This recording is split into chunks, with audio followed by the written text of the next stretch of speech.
वैसे guys I hope you are doing well. ये Veer welcome to स्टेल फैमिली। तो कैसे हो दोस्तों, मैं आशा करता हूँ शानदार तरीके से आप लोग अपनी लाइफ को एंजॉय कर रहे हो, अपनी सेहत फैमिली और पढ़ाई का ध्यान काफी अच्छे से रख रहे हो। तो कैसा लगा कल का दिन शेरो, कैसा रहा क्रिकेट? कल शानदार तरीके से हमारी कंट्री के जो जवान हैं, हमारी कंट्री के जो शेर है, उन्होंने ऑस्ट्रेलिया को धूल चटाई और वो भी काफी बेस्ट तरीके से। तो ये जो सीरीज थी इसके बारे में थोड़ी सी बात करते हैं। कई बार आप लोगों से क्वेश्चन पूछ ले जाते हैं, तो सबसे पहले तो congratulations to all of you. हमारी कंट्री के द्वारा एक शानदार परफॉर्मेंस यहां पर देखने को मिली। तो ये जो ट्रॉफी है इसका नाम क्या था? इसका नाम था बॉर्डर गावस्कर ट्रॉफी। तो ये जो बॉर्डर गावस्कर जो ट्रॉफी है यहाँ पर ये किसके नाम पर ये ट्रॉफी निकल कर आती है? तो ये दो पर्सनैलिटी हैं जिनके बारे में आप लोग याद रखते हैं। ये है यहाँ पर एलन बॉर्डर और दूसरे हैं सुनील गावस्कर साहब। तो ये है ऑस्ट्रेलिया के और ये है अपनी कंट्री के। तो इन दोनों के नाम पर ये ट्रॉफी खेली जाती है। आखिर ये ट्रॉफी इन दोनों के नाम पर क्यों खेली जाती है और ये कैसी ट्रॉफी है? ये वनडे, T20 या फिर टेस्ट? तो ये एक टेस्ट ट्रॉफी है। क्यों? रीजन क्या है? रीजन ये है कि ये दो वो महान प्लेयर हैं जिनके द्वारा जो हाईएस्ट टेस्ट मैच में रन बनाने का रिकॉर्ड इनके नाम, जो कि 10-10 हजार रन इनके द्वारा बनाए गए थे। ठीक है, तो ये फर्स्ट 2 टेस्ट क्रिकेटर हैं जिनके द्वारा ये माइलस्टोन जो अचीव किया गया था। तो इन्हीं के नाम पर ये ट्रॉफी देखने को मिलती है। तो ये ट्रॉफी किस किस के बीच में होती है? ये ट्रॉफी होती है इंडिया और ऑस्ट्रेलिया के बीच में, और इन्हीं के नाम पर इस ट्रॉफी का नाम रखा गया है। तो कंट्री पे अगर आप लोगों से कोई पूछे तो इंडिया और ऑस्ट्रेलिया याद रखना। ये जो है कौन इसको एडमिनिस्टर करता है? इसको यहां पर क्रिकेट ऑस्ट्रेलिया और इसी के साथ में board of control for cricket in India, तो ये दोनों मिलकर यहां पर इसको एडमिनिस्टर करते हैं। तो कैसा है? टेस्ट है, वनडे है या फिर ये T20 है? तो ये है एक तरीका टेस्ट मैच जो स्टार्ट किया गया था। फर्स्ट एडिशन 1996-97 में खेला गया था और लास्ट एडिशन अभी ऑस्ट्रेलिया के अंदर खेला गया है। पहला इंडिया के अंदर और लास्ट एडिशन यहां पर ये खेला गया अभी ऑस्ट्रेलिया के अंदर, जिसमें हमारी कंट्री के द्वारा जीत दर्ज की गई। अब जो नेक्स्ट इसका संस्करण होगा वो फिर आप लोगों को देखने को मिलेगा इंडिया के अंदर। यानी कि एक बार ऑस्ट्रेलिया के अंदर होता है, एक बार इंडिया के अंदर होता है। अब की बार ऑस्ट्रेलिया के अंदर था और ऑस्ट्रेलिया की धरती पर ही हम लोगों के द्वारा ये जीता गया। तो एक शानदार परफॉर्मेंस आप लोग यहां पर बोल सकते हैं। टूर्नामेंट फॉर्मेट कैसा है? ये टेस्ट सीरीज मैंने भी आप लोगों को बताया, 2 टीमें। इंडिया 9th टाइटल इंडिया को देखने को मिला और इसी के साथ में मोस्ट सक्सेसफुल है यहां पर इंडिया है। सचिन तेंदुलकर साहब के द्वारा यहां पर सबसे ज्यादा रन बनाए गए और इसी के साथ में अनिल कुंबले साहब के द्वारा सबसे ज्यादा विकेट लिए गए। तो यहां पर भी हमारी कंट्री के जो प्लेयर हैं वो आप लोगों को टॉप पर देखने को मिलेंगे।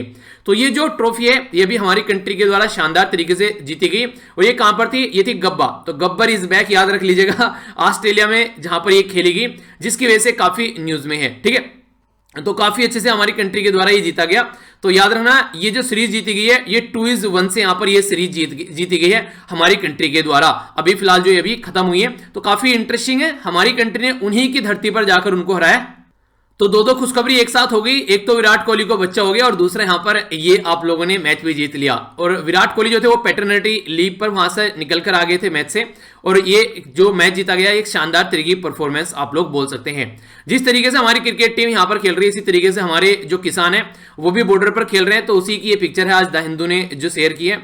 तो ये इस तरीके से यहां पर टेंट के अंदर इस तरीके से यहां पर अपनी लाइफ को व्यतीत कर रहे हैं, जो आप लोग यहां पर देख सकते हैं। तो ये एक पिक्चर है जो कि आप लोग देख सकते हैं। इसके बारे में आर्टिकल भी मैं आप लोगों से डिस्कस करूंगा। तो आइए एक बार नजर डाल लेते हैं आज कौन कौन से आर्टिकल हम लोग को डिस्कस करने हैं। पर उससे पहले एक 2 पॉइंट है यहां पर आप लोगों के सामने, ये कई बच्चों के द्वारा पूछे गए यहां पर। हालांकि मैंने बताए थे आप लोगों पर, फिर से थोड़ा सा एक्सप्लेन में कर देता हूं। ये न्यूज में है, अभी फिर से बात की जा रही है डिजोल ऑक्सीजन, डीओ, और इसी के साथ में केमिकल ऑक्सीजन डिमांड।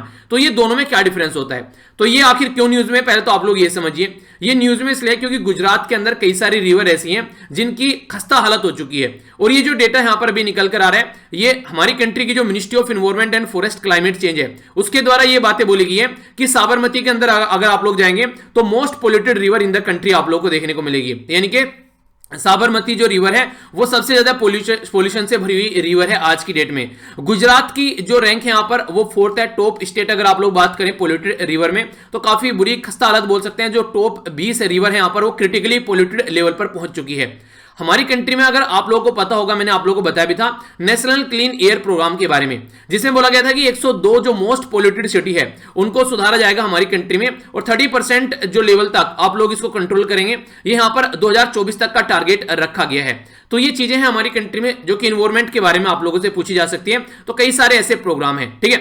आगे अगर बात करें यहां पर डिसोल्व ऑक्सीजन, तो इसका मतलब क्या है? आप लोगों को पता है कि आज के डेट में अगर किसी नदी पे किनारे पर आप लोग जाओगे तो ऊपर बहुत सारी पॉलिथीन, बोतल, प्लास्टिक की या फिर और भी उल्टी सीधी चीजें आप लोगों को पड़ी हुई मिलेगी। अब ये सोचिए ऊपर परत पर ये चीजें जमी हुई है और नीचे उसके अंदर कोई मछली है या फिर कछुआ या फिर कोई और जीव जंतु है, क्या उन तक लाइट भी पहुंच पाएगी? क्या यहां पर जो ऑक्सीजन की कमी नहीं हो पाएगी? तो यहां पर अगर आप लोगों से कोई पूछे कि एक हेल्दी रिवर का मतलब क्या है, तो हेल्दी रिवर के अंदर अगर ऑक्सीजन के बारे में बात करें तो कितना यहां पर लेवल बेसिकली होना चाहिए? तो बोला जाता है कि 6 से लेके 8 ये यहां पर मिलीग्राम पर लीटर यहां पर बेसिकली लेवल होना चाहिए, ठीक है। पर लेकिन एक्चुअली में कितना है? ये 2.9 मिलीग्राम पर लीटर है। तो इसके चलते जो डिसोल्व ऑक्सीजन है यहां पर वाटर के अंदर वो काफी कम हो जाती है, जिसकी वजह से अगर पानी के अंदर जो जीव जंतु है उनकी जान जाने लगती है। तो ये काफी इंपॉर्टेंट डेटा है यहां पर। तो डिसोल्व ऑक्सीजन का डेटा आप लोगों से अगर एवरेज कोई पूछे तो ये कितना है? ये 6 से लेके 8 मिलीग्राम पर लीटर है। पर लेकिन रियलिटी में कितना है? तो ये 3 से भी कम है। तो इसके चलते जो जीव जंतु हैं उनकी जान जाने लगती है पर्टिकुलर रिवर के अंदर। दूसरा बोला जा रहा है केमिकल ऑक्सीजन डिमांड कितनी है। तो अगर आप लोग यहां पर देखिए, इसका मतलब ये होता है कि जो ऑर्गेनिक पोल्यूटेंट लोड कितना बढ़ गया है, यानी कि रिवर के अंदर जो ऑर्गेनिक पोल्यूटेंट है, जिस तरीके से आप लोग देखना कि समुद्र शोक वगैरह जो पूरे समुद्र के ऊपर फैल जाते हैं, पूरे जोहड़ के ऊपर या फिर आप लोग तालाब के ऊपर आप लोगों ने देखा होगा, जिसकी वजह से पूरे उसको कंट्रोल कर लेते हैं। और भी कई सारे ऐसे जैसे कि आप लोग घास फूस में डालते रहते हैं, तो उसकी वजह से जो ऑर्गेनिक पोल्यूटेंट होते हैं उनका लोड इतना बढ़ जाता है कि यहां पर वो भी एक प्रॉब्लम क्रिएट कर देता है, जो रिवर को या फिर जो लेक है उसको पोल्यूट करने का काम करता है, यानी कि प्रदूषित करने का काम उसको करता है। तो इसमें भी जो बेसिकली यहां पर जो डेटा रखा गया है, ये बोला गया कि 250 मिलीग्राम पर लीटर तक काम चल जाएगा। अगर इससे फालतू हो गया तो फिर ये नुकसान करेगा। पर लेकिन यहां पर देखने को कितना मिल रहा है? ये 700 से लेके 1000 ये मिलीग्राम पर लीटर तक देखने को मिल रहा है गुजरात की रिवर के अंदर। तो इसके चलते बोला ये गया था कि भैया आप लोग इस वाटर को जो आप लोग डालते हो, इंडस्ट्री से निकल कर आता है उल्टा सीधा पानी जो रहता है, उसको पहले आप लोग प्रॉपर वे में ट्रीट कर लो, ट्रीट करने के बाद में आप लोग इसको डालो। पर लेकिन ऐसी कंडीशन देखने को नहीं मिलती है। तो ये प्रॉब्लम काफी लार्ज स्केल पर निकल कर आ रही है। तो ये 2 इंपॉर्टेंट पॉइंट है, आई होप कि आप लोग समझ पा रहे होंगे। तो ये जो होना चाहिए ये तो ज्यादा होना चाहिए जो कि डिसोल्व ऑक्सीजन है, और केमिकल जो ऑक्सीजन डिमांड है वो कम होना चाहिए, क्योंकि अगर केमिकल ही ऑक्सीजन को खाते रहेंगे तो फिर समुद्र में क्या बचेगा, या फिर नदी में क्या बचेगा, या फिर झील में क्या बचेगा? तो उसमें रहने वाले जो जीव जंतु हैं उनकी तो जिंदगी जो है वो खराब होती है, आप लोग को नजर आएगी। तो इसके बारे में कुछ ये आइडिया आप लोग रख सकते हैं। तो इंपॉर्टेंट था, थोड़ा सा हल्का सा आइडिया जरूर रखिएगा। आइए अब आर्टिकल की ओर चलते हैं, ठीक है। तो काफी इंपॉर्टेंट आर्टिकल है, नजर डालेंगे एक एक आर्टिकल के ऊपर। जो आज का ये फर्स्ट आर्टिकल है, ये आर्टिकल मैं आप लोगों को यहीं पर ही बताता हूं। मतलब सुप्रीम कोर्ट की किसी ने शायद ही किसी ने इतने अच्छे से खिंचाई की होगी जितनी यहां पर इस आर्टिकल में की गई है। खिंचाई किस लिए की गई है? आप लोगों को याद होगा कि अर्णब गोस्वामी का जो केस आया था, उसमें सुप्रीम कोर्ट ने एक दिन के अंदर अंदर ही उस इंसान को रिलीज करने के बाद में ये बोला था कि लिबर्टी का इश्यू है यहां पर। और लिबर्टी अगर लार्ज एक्सटेंट पे देखा जाए काफी इंपॉर्टेंट एक पॉइंट है हमारी कंट्री के संविधान में। अगर हम लोग बात करें तो यहां पर जो राइटर है वो यहां पर गुस्सा इसलिए है कि एक पर्टिकुलर पर्सन की लिबर्टी के लिए कोर्ट यहां पर रातों रात काम कर रहा है, खुलकर बैठ गया, सारी चीजें वहां पर हो गई उसको आजाद कराने के लिए। तो वहां पर लिबर्टी जो थी वो इतनी इंपॉर्टेंट हो गई। पर आज की डेट में बहुत सारे केस का उदाहरण इनके द्वारा दिया गया है। जो केस का उदाहरण दिया गया है मैं एक एक कर आप लोगों को बताता हूं कि यहां पर किन किन रीजन को यहां पर इन्होंने बोला कि केस आज के डेट में जो कोर्ट है वो कहीं ना कहीं एक जोक की तरीके से बनकर रह गया है। उदाहरण क्या दिए गए, जैसे कि भीम कोरे गांव के जो लोग हैं जो वहां पर उस टाइम पर प्रोटेस्ट कर रहे थे, उनको पकड़ा गया और जेल में डाला गया। अब तक ट्रायल भी स्टार्ट नहीं हुआ है, तो वहां पर 2 साल से वो जेल के अंदर पड़े हुए हैं। दिल्ली के अंदर जब दंगे हुए तो बहुत सारे जो स्टूडेंट थे उनको पकड़कर ले गए और कई कई महीने तक उनको जेल में रखा गया बिना कोई ट्रायल स्टार्ट किए हुए। Same condition Jammu and Kashmir में आर्टिकल 370 को चेंज करते हुए देखने को मिली। वहां पर भी कई सारे लोगों को काफी लंबे समय तक पकड़कर रखा गया। अभी केरला बेस एक जर्नलिस्ट के बारे में बात करें, उन्होंने यहां पर उत्तर प्रदेश के अंदर या फिर और भी कई जगह जहां पर भी ऐसे कोई इंसिडेंट हो रहे थे रेप के, उनके बारे में बात की तो उनको उठाकर भी जेल में डाल दिया। वो भी एक जर्नलिस्ट थे, उसके बारे में आज तक किसी ने बात नहीं की। पर लेकिन अर्णब गोस्वामी के लिए सब कुछ रातों रात खुल गया, लिबर्टी सामने आ गई, सारी चीजें यहां पर चलने लगी। तो रियलिटी में कोर्ट जो है क्या वो रियलिटी में एक उस तरीके से काम कर रहा है कि हम लोग बोलते हैं कि हमारे फंडामेंटल राइट को प्रोटेक्ट करेगा, तो कहां पर चली गई और सब लोगों के लिए लिबर्टी, वहां पर ये लिबर्टी काम क्यों नहीं आ रही है? मैंने आप लोगों को कल ही आर्टिकल डिस्कस किया था जिसमें बताया था कि हमारी कंट्री में कितने सारे जो लोग हैं कोविड-19 के चलते आज के डेट में जेल में पड़े हुए हैं। तो खासकर वो लोग हैं जो अंडर ट्रायल हैं, जिनका पता भी नहीं है कि साबित होगा या नहीं होगा, और ऐसे लोग हैं जिस केस के लिए वो वहां पर पड़े हुए हैं वो केस जो है उतनी सजा नहीं देगा जितना ऑलरेडी वहां पर वो एक तरीके से बिता चुके हैं। तो उनके बारे में, उनकी लिबर्टी के बारे में कौन बात करेगा। तो यहां पर ये कई सारे एक ऐसे आर्टिकल इनके द्वारा लिखे गए गौतम भाटिया के द्वारा। तो यहां पर ये दिल्ली बेस एक लॉयर है जिनके द्वारा ये आर्टिकल लिखा गया। तो एक अच्छे लेवल की कोर्ट की खिंचाई करते हुए इन्होंने ये सारी बातें लिखी हैं कि कोर्ट जो है एक तरीके से इंडिपेंडेंटली जैसे नॉर्मल एक प्रोटेक्टर का काम करता है, तो उसके ऊपर कहीं ना कहीं क्वेश्चन मार्क लगता हुआ यहां पर नजर आ रहा है। तो बहुत सारे ऐसे उदाहरण देकर इनके द्वारा समझाए गए हैं जिसमें कहीं ना कहीं एक क्वेश्चन मार्क आप लोगों को दिखेगा। तो घुमा फिराकर एक बात लास्ट में भी इनके द्वारा ये लिखी गई कि जो सिंगल डे एक पर्सन की लिबर्टी अगर डिप्राइव हो गई, उसको जेल में रख दिया गया, तो आप लोगों को इतना दुख हो गया। और हजारों लाखों लोग आज के डेट में जिनकी जो लिबर्टी है वो डिप्राइव हो रही है। इवन अपनी कंट्री के जो किसान आप लोग यहां पर देखने को मिलेंगे, जो प्रॉब्लम, जो यातनाएं फेस कर रहे हैं, उनके बारे में आप लोग क्या बोलेंगे। तो ये बातें कई सारी यहां पर करने की कोशिश की गई है। तो आर्टिकल जो है बहुत ज्यादा क्रिटिसाइज कर रहे हैं आप लोगों को। एग्जाम में जो है इतना क्रिटिज्म नहीं लिखना है, क्रिटिज्म क्या आप लोगों को, क्रिटिकल नहीं, आप लोग कंस्ट्रक्टिव क्रिटिज्म आप लोगों को वहां पर लिखना है कि आप लोग प्रॉब्लम का सॉल्यूशन बताते हुए वहां पर नजर आए। ठीक है, तो ये चीजें आप लोग थोड़ी ध्यान रखिएगा। ये आप लोग अपनी जो भावनाएं हैं वो एग्जाम में आप लोग मत निकलने देना, वरना कभी भी आप लोग सिलेक्शन नहीं ले पाओगे अगर अपने आपकी जो भावनाएं है वो आप लोग कंट्रोल एग्जाम में नहीं करोगे। तो नेक्स्ट यहां पर आप लोगों से बात करूंगा, ये जो साइड वाला आर्टिकल है ये यहां पर किसानों के बारे में अभी गवर्नमेंट जो है वो ताकत यूज कर रही है। तो राइट टू प्रोटेस्ट के बारे में बात करेंगे, कुछ और बेसिक इंफॉर्मेशन के बारे में बात करेंगे, और जब जब कोई ऐसी कंडीशन देखने को मिलती है तो कई सारी कंडीशन आप लोग खराब होती नजर आई है। तो आर्टिकल के ऊपर नजर डालेंगे। इंडिया नेपाल के रिलेशन के बारे में एक आर्टिकल है, क्वेश्चन भी आप लोग का लिखने के लिए आएगा, तो इसके बारे में भी हम लोग यहां पर नजर डालेंगे। ये क्रिकेट के बारे में है, और आज का कार्टून भी आप लोग यहां पर देख सकते हैं, ये क्रिकेट के बारे में ही है। तो हमारा जो मोर है वो यहाँ पर पंख फैलाकर नाच रहा है, शानदार तरीके की परफॉर्मेंस देखने को मिली। और यहाँ पर आप लोग देखते हैं ये कंगारू जो है वो दुम दबाकर भाग रहा है। ठीक है, तो ये यहाँ पर दिखाने की कोशिश की गई है। ये जो आर्टिकल यहां पर लिखा गया है ये फिर से यूएसए के बारे में आर्टिकल है। यूएसए के अंदर जो कंडीशन चल रही है तो उसको समझाने की कोशिश यहां पर कर रहे हैं। तो कई बार हम लोग देख चुके हैं, आज जो है डोनाल्ड ट्रंप साहब का जो कहते हैं कि कट लिया आज तो डोनाल्ड ट्रंप साहब, तो ये बात की जा रही है कि जो स्ट्रेस है आज की डेट में अमेरिका की डेमोक्रेसी के अंदर वो काफी लार्ज स्केल पर है। और जो यहाँ पर ट्रंप तो जा रहे हैं पर लेकिन उनकी आइडियोलॉजी यहीं पर ही रहने वाली है, तो उसके साथ में भी काफी अच्छे से डील करना पड़ेगा। तो ये वही फिर डे बाय डे की जो बोल बच्चनगिरी जो चलती है बेसिकली वो यही है। तो आप लोग इसको इग्नोर कर सकते हैं क्योंकि वही सारी चीजें घुमा फिराकर पूछी जाती हैं। आर्टिकल ये खासकर आज लिखने के लिए मुझे पता था आएगी, क्योंकि आज जो है वो रिप्लेस कर रहे हैं और एक आध दिन और ऐसे ही आर्टिकल आप लोगों को देखने को मिलेंगे। ये यहां पर बात करें आज के डेट में जो झूठ है वो इस तरीके से प्रस्तुत किया जाता है जैसे कि वो सच है, और इसकी वजह से काफी ज्यादा प्रॉब्लम देखने को मिलती है। तो इस आर्टिकल के ऊपर भी हम लोग नजर डालेंगे। तो इंटरेस्टिंग है आज के डेट में, अगर आप लोग सोसाइटी में नजर उठाकर देखेंगे अपने आसपास भी। ये जो आर्टिकल है साउथ इंडिया की पॉलिटिकल पार्टी के बारे में बात कर रहा है और मूवी के बारे में बात कर रहे हैं। तो जो बात कर रहा है वो तो हमारे लिए काम की नहीं है वैसे, पर इसमें एक कॉन्सेप्ट है जो मैं आप लोगों को ऑलरेडी बता चुका हूं, उसके बारे में थोड़ा सा मैं आप लोगों को और रिव्यू एक बार को दे देता हूं इसके बारे में। और ये कार्टून दिखाई दिया और ये डेटा पॉइंट क्रिकेट के बारे में। पहले आप लोगों को आर्टिकल के बारे में थोड़ा सा मैं आप लोगों को बताता हूं।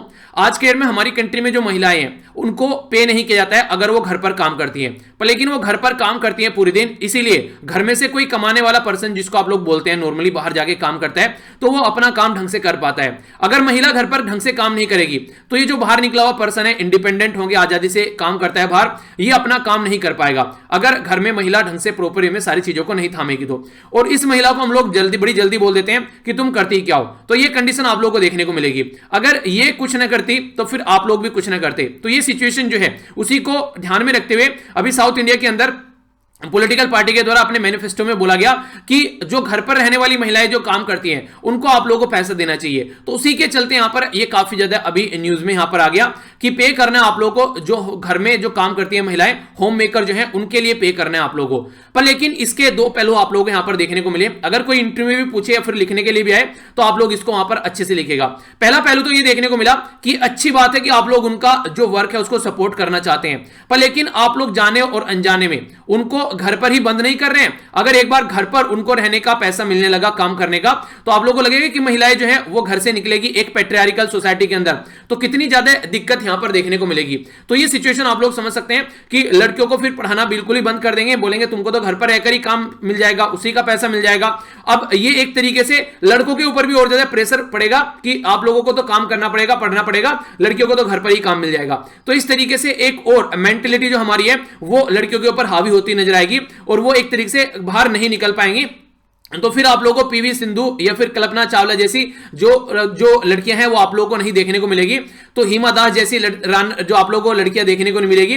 तो ये सारी जो चीजें हैं, ये सारी चीजें फिर कहीं ना कहीं कम होती है आप लोगों को नजर आएंगी।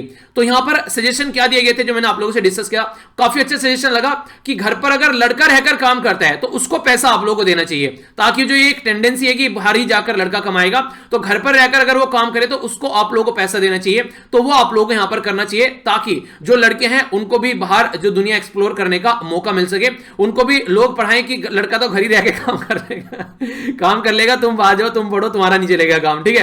तो वो वाली कंडीशन यहां पर देखने को मिलेगी। तो इस तरीके से आप लोग एक क्रिटिकल क्रिटिसिज्म यहां पर दे सकते हैं, ठीक है। तो ये काफी एक बड़ा मुद्दा है। जैसे यूनिवर्सल बेसिक इनकम का मुद्दा हमारी कंट्री में न्यूज में रहता है कि लोगों को कम से कम बेसिक इनकम मिलनी चाहिए ताकि उनकी जिंदगी चलती रहे, उसी तरीके से ये मुद्दा भी काफी ज्यादा न्यूज में रहता है। तो आप लोगों को कंफ्यूजन नहीं होना चाहिए, तो इसके बारे में आप लोग आइडिया रख सकते हैं, ठीक है।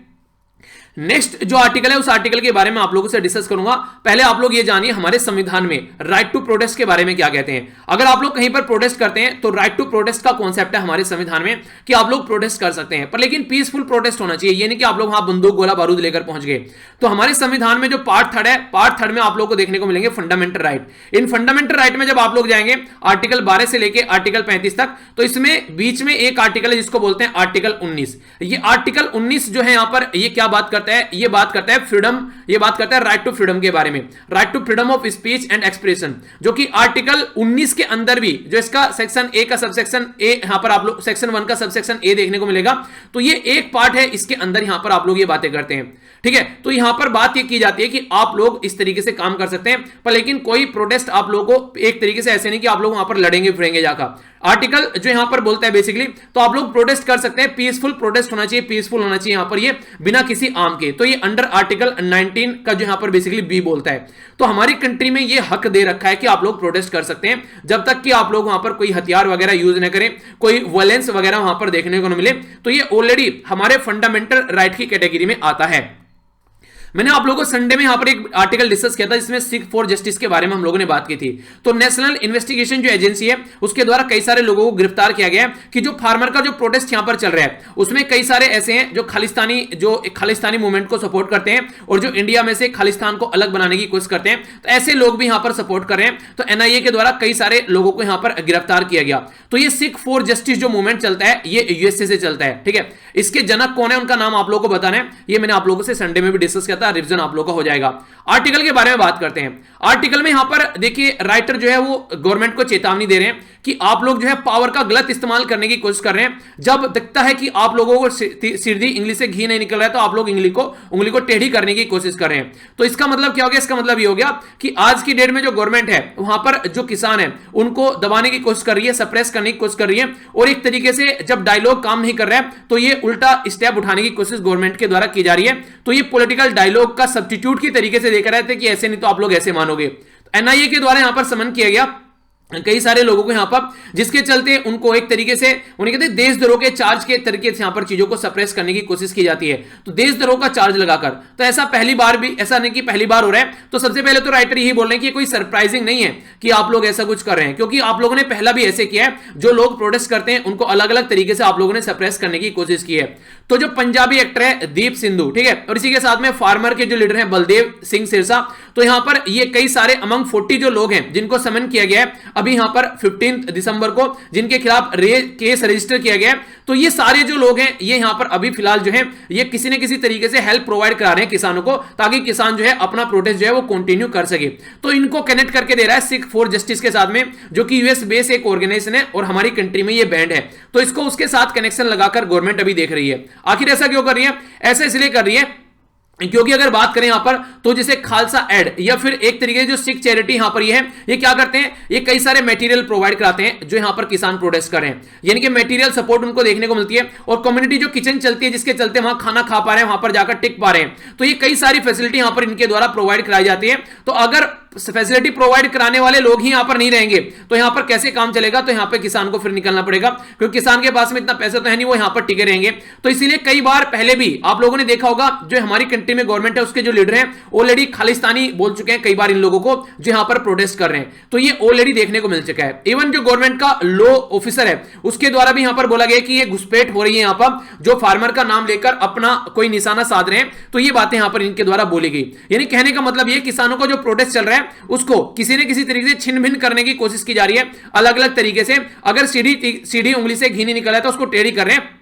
तो राइटर इसके लिए काफी ज्यादा क्रिटिसाइज गवर्नमेंट को कर रहे हैं। तो गवर्नमेंट को पहले से भी आप लोगों को पता है, अगर गवर्नमेंट के खिलाफ कोई बोलता है तो गवर्नमेंट की पॉलिसी रहती है, या तो उसको बोलो कि ये मिसलीड कर रहा है, इग्नोरेंट है, या फिर उसको बोल दो कि ये एंटी नेशनल है, यानी कि एक तरीके से देश के खिलाफ है। तो गवर्नमेंट पहले भी ऐसी चीजें कर चुकी है। तो इसका मतलब यह कि फिलहाल भी गवर्नमेंट जो है वो बात करने में इंथुजियास्टिक नहीं है, वो नहीं चाहती है कि कंसल्टेटिव प्रोसीजर से बात की जाए किसानों के साथ में। अब उसने हथकंडे इस्तेमाल करना स्टार्ट कर दिया है। हथकंडे में क्या करते हैं, या तो आप लोगों से सीबीआई सेंट्रल एजेंसी देखने को मिलेगी, एनआईए, या फिर इन्फोर्समेंट जो डायरेक्टर होता है वो तुरंत छापे मारने स्टार्ट कर देगी जब किसी को कंट्रोल करने की कोशिश की जाती है। और पहले भी ऐसा हुआ है, ये ऐसा नहीं है कि फर्स्ट टाइम ऐसी चीजें आप लोगों को देखने को मिल रही है। पहले कब हुआ है? जब कश्मीर के अंदर एजिटेशन जो चल रही थी उस टाइम पर कई सारे लोगों को यहां पर उठाया गया। भीम कोरे गांव जो मैंने अभी आप लोगों को उदाहरण दिया, सेम कंडीशन यहां पर देखने को मिली। सिटीजनशिप अमेंडमेंट के बारे में अगर आप लोग बात करें, बहुत सारे लोगों को यहां पर गिरफ्तार किया गया और कई सारे आरोप उनके ऊपर लगाए गए। क्यों? क्योंकि ये प्रोटेस्ट कर रहे थे गवर्नमेंट के डिसीजन के खिलाफ। तो जब जब गवर्नमेंट के डिसीजन के खिलाफ किसी ने प्रोटेस्ट किया तो गवर्नमेंट ने ऐसे स्टेप उठाए। तो यहां पर भी जो स्टेप गवर्नमेंट के द्वारा उठाया जा रहा है वो कोई ज्यादा बुरा स्टेप नहीं है, ऐसे ही पहले भी काम कर चुके हैं, तो हम लोग उसको अंडरस्टैंड कर सकते हैं। तो गवर्नमेंट जो है वो तिल मिला चुकी है और इसको किसी भी तरीके से सप्रेस करने की कोशिश कर रही है कि बहुत ज्यादा इंसल्ट हो चुकी है ऑलरेडी। हमारी कंट्री एक डेमोक्रेटिक कंट्री है। अगर जिस लोगों ने आप लोगों को यहां पर तख्तो ताज दिया है, अगर वो लोग खुश नहीं है तो वो तख्तो ताज जो है वो किसी काम का नहीं है। एक फेडरल सिस्टम है जिसको संघवाद का ढांचा बोलते हैं, जिसमें सबको साथ में लेकर चलना होता है। पर लेकिन फिलहाल जो है अगर आप लोग प्रोटेस्टर को इस तरीके से सप्रेस करने की कोशिश करें तो ये गलत तरीका है। वही गवर्नमेंट है जो डायस्पोरा के बारे में बहुत सारे गाने गाती है कि डायस्पोरा हमारी कंट्री के लिए है, वो है। अब ये डायस्पोरा अगर यहां पर कुछ ऐसा काम कर रहे हैं जो सपोर्ट कर रहे हैं अपने उन लोगों को जहां से वो निकल कर आए हैं, ठीक है। मान लीजिए मैं अपने गांव से निकल कर आया हूं, कल को चलकर मैं अपने गांव में कोई स्कूल बनाने लगूं, मैं अपने गांव में कोई लाइब्रेरी बनाने लगूं, बच्चों को पढ़ने के लिए सपोर्ट करने लगूं, तो ये इसका मतलब क्या होगा? इसका मतलब ये है कि मैं अपने गांव में कोई गलत काम कर रहा हूं, ठीक है। तो वहां गांव का प्रधान बोलेगा हाँ भैया बहुत अच्छा काम कर रहे हो, कर लो। पर लेकिन कहीं ना कहीं इंसल्ट भी तो होती है एक तरीके से प्रधान की कि ये काम कर रहा है जो मुझे करना चाहिए था। तो वो वाली कंडीशन भी यहां पर देखने को मिलती है। तो यहां पर जो इनके द्वारा कई सारे स्टेप उठाए जाते हैं, हालांकि गवर्नमेंट को इससे ज्यादा फर्क नहीं पड़ता, प्रधान गांव में एक छोटी चीज हो जाती है वहां पर वो फर्क पड़ेगा। इनके द्वारा कई सारे डोनेशन दिए जाते हैं जो रिलीजियस इंस्टीट्यूट को, चैरिटी वगैरह की जाती है। एजुकेशन के लिए भी कई सारे स्टेप उठाए जाते हैं, हेल्थ को इंप्रूव करने के लिए भी कई सारे स्टेप उठाए जाते हैं। तो हमारी कंट्री का जो डायस्पोरा है, डायस्पोरा मतलब हमारी कंट्री के जो लोग बाहर रहते हैं और फिर अपनी कंट्री में रेमिटेंस भेजते हैं। रेमिटेंस मतलब जैसे आप लोग आज के में अगर शहर में रह रहे हैं, कमा रहे हैं, तो अपने घर पैसा भेजें तो वो रेमिटेंस होगा। पर लेकिन रेमिटेंस यहां पर बोलेंगे अगर बाहर के देश से हमारी कंट्री में पैसा आ रहा है, आप लोग यूएसए में जाकर काम कर रहे हैं, अपनी कंट्री पैसा भेज रहे हैं, तो वो रेमिटेंस होगा। तो इस तरीके से आप लोग अंडरस्टैंड कर सकते हैं। तो गवर्नमेंट की जो पॉलिसी है वो आज की डेट में एक तरीके से जो चीजों को कंट्रोल करने वाली यहां पर हो गई है। जो हमारी कंट्री का जो डायस्पोरा है वो भी अब उनको एंटी नेशनल यहां पर नजर आ रहा है। तो जो हमेशा नेशनल प्रोग्रेस में हेल्प करता था वो भी अब उनको आंखों से भा नहीं रहा है। तो इस तरीके से एनआईए की धमकी दी जा रही है। तो इसके चलते जो इसके कई सारे सपोर्टर थे, जैसे अकाली दल हो गया या बीजेपी अलाई हो गए, जो रिसेंटली अभी यहां पर इनसे छोड़कर जा रहे हैं वो सारे लोग हो गए, या फिर अपोजिशन हो गए, वो यहां पर ये सारी चीजें समझ रहे हैं क्योंकि कभी वो भी पावर में थे, उन्होंने भी इस चीज का यूज किया होगा तो वो सारी चीजें समझते हैं। तो इसलिए यहां पर अभी जो है गवर्नमेंट जो ये कर रही है ये सही काम नहीं है, ये बोलने की कोशिश की जा रही है। तो बोला ये जा रहा है कि देखिए आप लोग जो स्टेप उठा रहे हैं ना, ये प्रूडेंट यानी कि विवेकपूर्ण स्टेप नहीं है, ये आप लोगों को बहुत ज्यादा नुकसान पहुंचाएंगे। और गवर्नमेंट को बात करनी चाहिए ताकि जो किसानों के साथ में प्रॉपर बैठकर बात से जो सोल्यूशन निकलेगा, इन हथकंडों से वो सोल्यूशन नहीं निकलेगा और ये हथकंडे आप लोगों के ऊपर भारी पड़ने वाले हैं। और इवन हमारे संविधान के अंदर भी बात की जाए तो ये काफी इंपॉर्टेंट है, ठीक है। तो इसके बारे में भी आप लोग आइडिया रख सकते हैं। तो इंटरेस्टिंग है, पता होना चाहिए आप लोगों को। नेक्स्ट आर्टिकल जो है ये इंडिया और नेपाल के रिलेशन के बारे में बात कर रहे हैं। इंडिया और नेपाल का जो रिलेशन है वो रोटी बेटी का रिलेशन बोला जाता है, यानी काफी नजदीक रिलेशन है। पर फिलहाल जो है कंडीशन जो है कई सारी खराब हो गई है। पर खराब कंडीशन के ड्यूरेशन में भी जो इंडिया और नेपाल के बीच में जो रिलेशन को सही करने की कोशिश की जा रही है, तो वो एक अच्छा एक स्टेप आप लोग बोल सकते हैं, वो एक सैल्यूट करने वाली बात आप लोग बोल सकते हैं। तो क्या चीज है, पहले आप लोग क्वेश्चन समझिए। रिसेंट जो जियोपॉलिटिकल डेवलपमेंट देखने को मिलता है इंडिया के जो पड़ोस में, जिस तरीके से चाइना की सिचुएशन है, पाकिस्तान की सिचुएशन है, नेपाल हो गया, तो इस टाइम पर आप लोग देखिए इंडिया और नेपाल के जो रिलेशन है उसको एक रीसेट की रिक्वायरमेंट है। जैसे आपने कि कंप्यूटर काफी लंबे समय से चल रहा है, बोल गया तो आप लोग उसको रीस्टार्ट कर देते हैं, तो वो काम करना पड़ेगा। क्रिटिकली एनालाइज करना है आप लोगों को स्टेटमेंट को इंडिया, नेपाल और चाइना को ध्यान में रखते हुए, क्योंकि नेपाल जो है वो फिलहाल अभी यहां पर चाइना की गोद में बैठा हुआ था, जिसके चलते कई सारी ऐसी प्रॉब्लम देखने को मिली। तो ये लगभग 15 नंबर का क्वेश्चन है और एक दूसरे का आंसर जब आप लोग एनालाइज किया करो तो उसमें यहां पर मार्क्स भी आप लोग दे सकते हैं कि आप लोग कितने मार्क्स के लायक वो क्वेश्चन लगा, क्योंकि आप लोग जब भी खुद भी आंसर लिखेंगे तो आप लोगों को पता होगा कि आप लोगों ने कैसा आंसर लिखा है। टेलीग्राम पर भी आप लोग आंसर दे सकते हैं और फेसबुक पर भी आंसर दे सकते हैं। तो कई सारे बच्चे जो रेगुलर आंसर लिख रहे हैं उसी तरीके से लिखते रहो, आखिरी में जो जीत होगी वो आप लोगों की होगी, क्योंकि जो एक दिन आते हैं और एक दिन भाग जाते हैं उनको कोई नहीं पूछने वाला है एग्जाम में भी, ठीक है। 2020 जो है चाइना का काफी ज्यादा एक ऐसा ईयर रहा जिसमें चाइना ने काफी ज्यादा एग्रेशन दिखाया, कोरोना देकर दुनिया को, और दुनिया को रुला रहा है, ठीक है, और अपने आप हंस रहा है। तो चाइना ने कई सारे लार्ज स्केल पर इंडिया की जो इमेज है उसको भी काउंटर करने की कोशिश की, नेपाल के अंदर या फिर साउथ एशिया के अंदर, यानी कि एक तरीके से इंडिया का अस्तित्व जो है उसके ऊपर क्वेश्चन मार्क लगाने की कोशिश की गई। हमारी कंट्री के LAC वाले एरिया में आकर घुसा, उसी के साथ में और भी कई सारी प्रॉब्लम यहां पर देखने को मिली। कश्मीर मुद्दे जो कि हमारे इंटरनल जो इशू है उनके ऊपर कमेंट किए गए। हमारी कंट्री के अंदर जो एप्पल कंपनी के जो ऑफिस था उसमें कुछ झड़प हुई तो उसमें चाइना के द्वारा कमेंट किए गए। तो चाइना हमेशा तैयार रहता है कि इंडिया के साथ में कुछ गलत हो और ये उसका फायदा उठाए। तो चाइना जो है वो एक ऐसी कंट्री है जो अपने बाप को भी कभी कुछ फ्री में नहीं देगा, वो वाली कंट्री है चाइना। अगर किसी कंट्री में जाकर ये कुछ काम करते हैं, कोई इंफ्रास्ट्रक्चर खड़ा करते हैं, कोई डेवलपमेंट वहां पर करते हैं, अपने पॉइंट ऑफ से ध्यान में रखते हैं चीजों को, अपनी फायदे में हो रहा है या नहीं हो रहा है, अगर नहीं हो रहा है तो फिर उसको छोड़ देते हैं, फायदे में हो रहा है तो फिर आगे लेकर चलते हैं। इवन अपनी कंट्री से लोग जाकर ये काम कराते हैं वहां पर जहां पर ये जाते हैं। तो आप लोग समझ सकते हैं लोकल लोगों को तो जॉब तक देना पसंद नहीं करते हैं, तो इस तरीके के स्टेप इनके रहते हैं। जबकि हमारी कंट्री जब काम करती है तो एक अच्छे लेवल पर हम लोग काम करते हैं, सबको सपोर्ट करते हुए।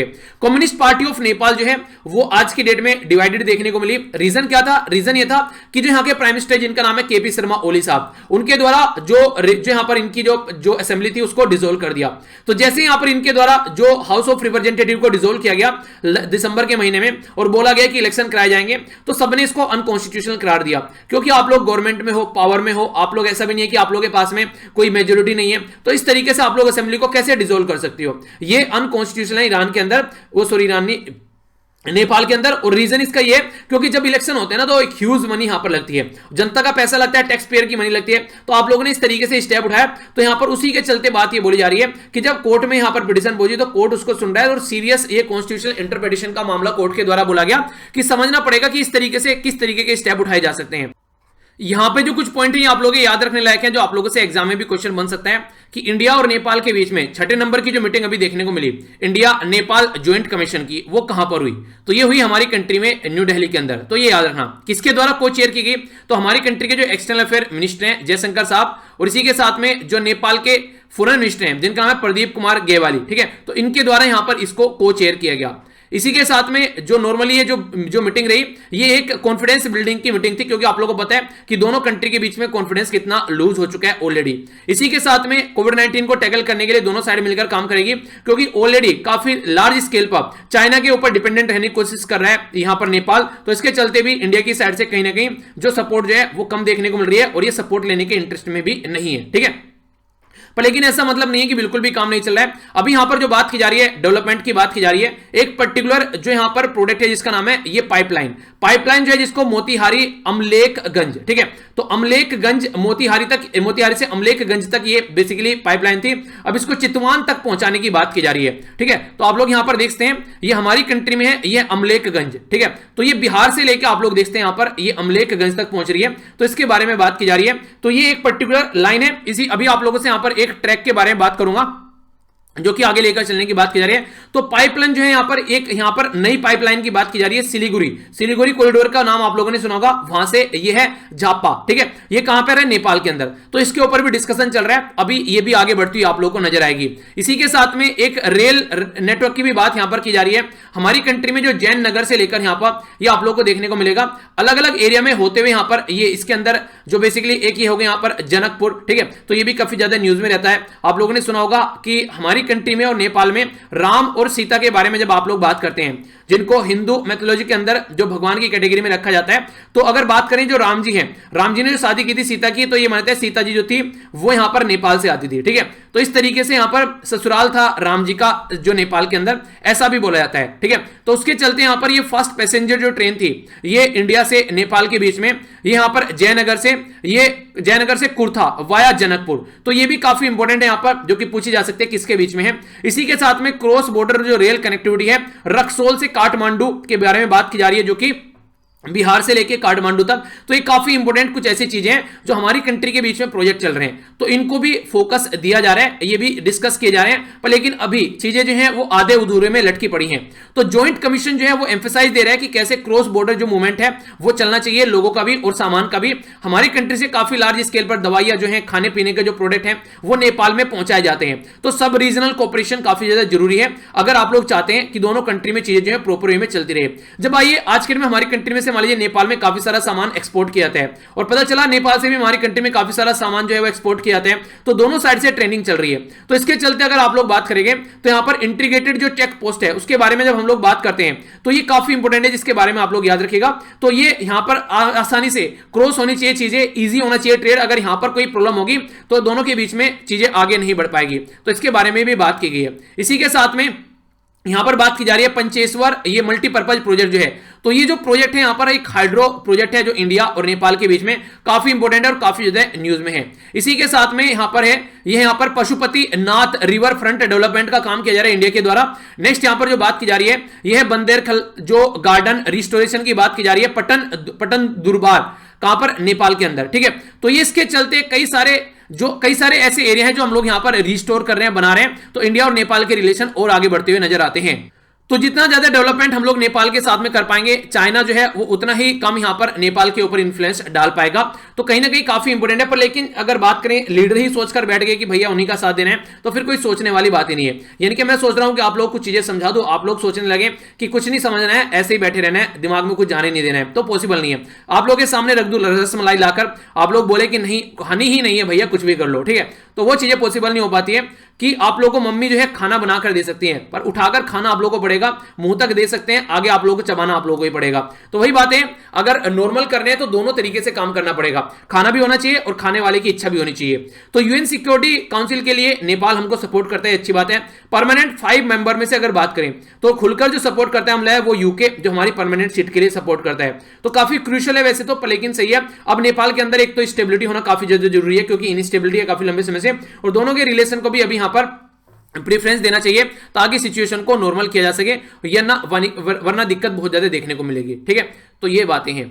नेक्स्ट जो आर्टिकल है यहां पर ये क्या बात की जा रही है, ये डीप फेक के बारे में बात की जा रही है। डीप फेक क्या है, यानी काफी अंदर तक जाकर चीजों को झूठ बोलना, एक तरीके से कहने का मतलब ये है, आज की डेट में मान लीजिए किसी पर्टिकुलर एक्टर की पिक्चर है, ठीक है, मान लीजिए कोई पर्टिकुलर एक्टर जो काफी फॉलो करते हैं आप लोग, और उसकी पिक्चर को बड़े ही अश्लील तरीके से एक नग्न अवस्था में कहीं पर दिखाया जाए और पता चले कि उसकी इमेज को खराब करने के लिए वो काम किया गया, रियलिटी में उसने ऐसा कुछ किया नहीं है। तो ये काफी सारी चीजें जो है आज के डेट में टेक्नोलॉजी का यूज करके किसी का चेहरा किसी के ऊपर लगाना, ये काफी आसानी से पॉसिबल हो पा रहे हैं, ऐसी ऐसी जो हरकतें की जा रही हैं आज की डेट में। तो ये एक डीप फेक की कैटेगरी में आ चुका है, किसी के नाम के कोई भी किसी भी तरीके की चीजें बनाकर पब्लिक के सामने प्रस्तुत कर देना, तो ये टेक्नोलॉजी का काफी गलत तरीके से इस्तेमाल किया जा रहा है, जिसके चलते काफी सारी प्रॉब्लम देखने को मिल सकती है। तो आर्टिफिशियल बैक जो टेक्नोलॉजी टूल है वो यहां पर जो डिटेक्ट कर सके ऐसा कोई अगर अनरियल फैक्ट है तो उसको हम लोग को यूज करना चाहिए। हालांकि कई जगह आर्टिफिशियल इंटेलिजेंस को यूज कर ऐसे फेक चीजें बनाई जाती हैं। आप लोगों को शायद याद होगा, मैं एक डिस्कशन सुन रहा था, मैंने आप लोगों को बताया भी था, इलोन मस्क जो है और उसी के साथ में जो जैक मा है, दोनों मिलकर बातें कर रहे थे। तो यहां पर जब जैक मा ने पूछा कई सारी बातें यहां पर इलोन मस्क के, तो इलोन मस्क ने काफी अच्छे से एक्सप्लेन किया। तो उन्होंने बोला नेक्स्ट क्या काम करना आप लोग चाह रहे हैं, तो इलोन मस्क ने बोला कि मैं आगे एक ऐसी चिप बनाना चाह रहा हूं जो कि इंसान के दिमाग में लगाई जा सके, और इंसान के दिमाग में लगा के इंसान को इतना पावरफुल बनाया जा सके ताकि कल को अगर आर्टिफिशियल इंटेलिजेंस जो है वो पृथ्वी पर इतनी ताकतवर हो गई कि हम लोग उनको कंट्रोल ही नहीं कर पाए, तो हम लोग उनको कंट्रोल कर सके।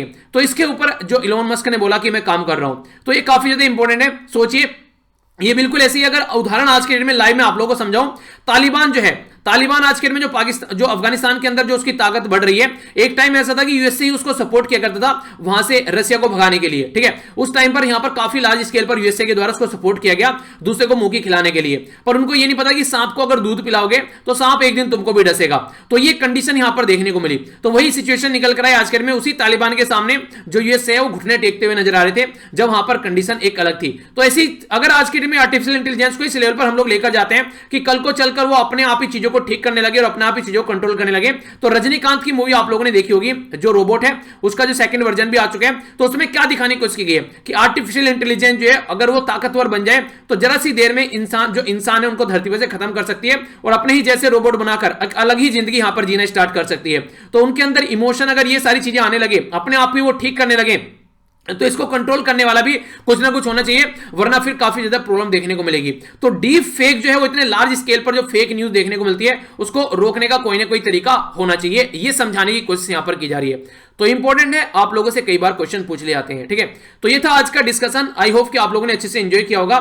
लेक्चर की पीडीएफ यहां से जाकर डाउनलोड कर लेना और मेरे साथ आप लोग यहां पर भी कनेक्ट रह सकते हैं। तो मिलता हूं नेक्स्ट लेक्चर में। बड़ों को नमस्ते, छोटों को प्यार, छोटी सी लाइफ एंजॉय करा। तब तक के लिए जय हिंद।